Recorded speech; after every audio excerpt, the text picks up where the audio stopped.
In a society where you have prisons that are full of thieves, murderers, and all sorts of other criminals, I feel like it is very important that we as a society learn how to distinguish between people who are in prison for committing crimes and people who may be in prison because they have a mental illness.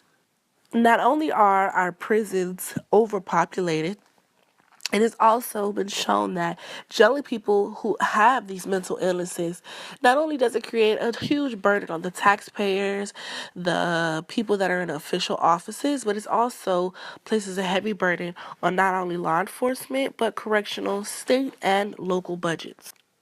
We need to be able to distinguish between people who have actually gone out and committed crimes and people who may have committed the crimes, but it was due to their mental illnesses. So rather than housing these people in prisons, we'll be able to help them and give them the support and the psychiatric treatment that they need so that they may be able to go out into society and live normal, functioning lives. Fun fact, people are not diagnosed before they are sentenced. So basically, you could have two people standing in front of the judge. One of them may have a mental illness that caused them in order to make their bad decision. But because we do not offer this, that person may get the same time, if not more, or maybe less, than a person who may have committed a crime knowingly in their right state of mind. It is important that not only do we make sure these people get the psychiatric help that they need while they're in prison, but we need to also make sure that once they are released, that they are getting the same help and support that they need outside of the prison system so that they may not be repeat offenders and continue to go in and out of the jail system or the prison system throughout their entire life. Statistics have shown that 55% of male inmates that are currently in state prisons are mentally ill, and that 73% of females that are inmates are currently mentally ill as well. Now, some people will argue and say, well, where will we get the money to go ahead and fund these programs? Money can be generated from all avenues. You have so many different organizations and nonprofit organizations that I feel like could contribute to this great ideal and this great business venture in order to help society, and it would eventually cut down on some of the cost of the taxpayers' dollars that go into the prison systems.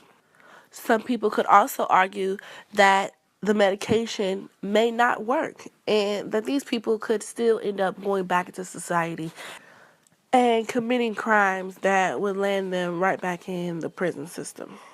Some people could also say that if you committed the crime, then why not be punishable? But I honestly feel that there's a big difference between someone who may knowingly commit a crime versus someone who may have not been in their right state of mind and did not understand right from wrong when they committed their crime. So, a solution, you ask?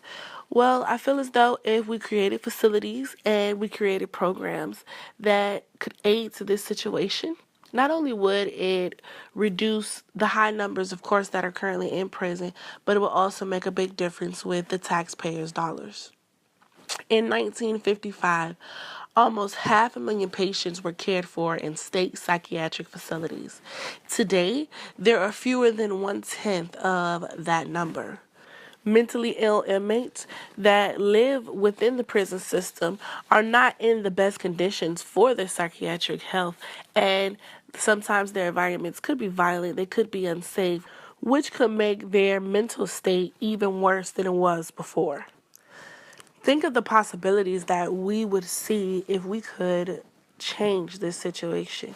Taxpayers would see their money going to a much greater cause. It would also be less for the taxpayers. By creating these mental health courts that are actually currently going on right now in a couple of states as an alternative way to incarceration. So how can you help? Basically, I would just say do your research. Trust that the information that I'm giving you is correct. Once you actually do your own research and you see the statistics, I feel as though it would impact you and make you want to have change. It's time that we take the responsibility of mental illness and we deal with it as people and we learn how to help these people. so that they may be able to go on and have functioning normal lives. As the good saying goes, you must first become the change that you want to see in the world. And you must first implement that change within your communities and within yourself. Thank you.